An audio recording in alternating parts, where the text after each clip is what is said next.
kale iyo xil ciyaareedka cusub, bal aynu eegno kooxda Liverpool oo uu hogaamiyo macalin Klopp. Shaxda macquulka ah ay kusoo shirtagi doonto.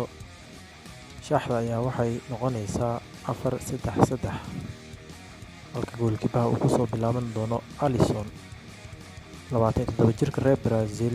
Alisson oo ku fadhiyo 22 milyan oo euro.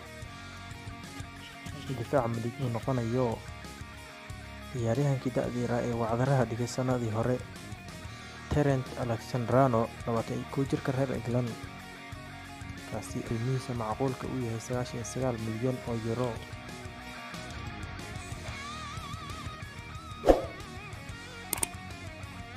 Halka difaaca dhexe uu noqonayo 29 jirka reer Netherlands, Van Dijk, oo ayaa ku fadhiya 80 milyan oo euro. Difaaca dhexe waxaa ku mataan ah Van Dijk,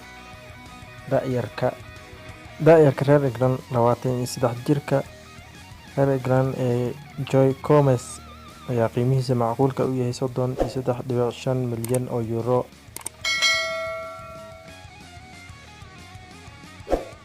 Halka difaaca bidix uu noqoni doono 26 jirka reer Scotland ee Andrew Robertson.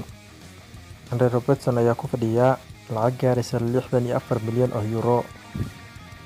Khadka dhexe haddii aan eegno waxaa kusoo bilaabanayo 26 jirka reer Brazil Fabinho, kaasi oo ku fadhiyo 56 milyan oo euro.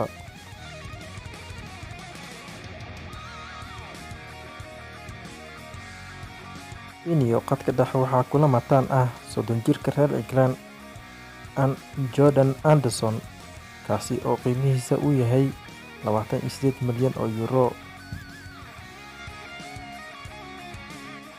Halka shaxda ninka ku cusub uu noqonayo 29 jirka reer Spain Thiago Alcantara, kaasi oo qiimihiisa uu yahay 48 milyan oo euro.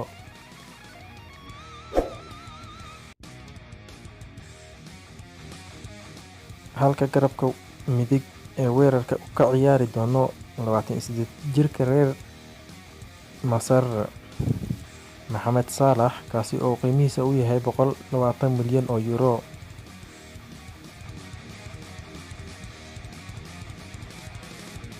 Halka garabka bidix ee weerarka uu kasoo tartami doono 28 jirka reer Senegal Sadio Mane, kaasi oo qiimihiisa uu yahay 120 milyan oo euro.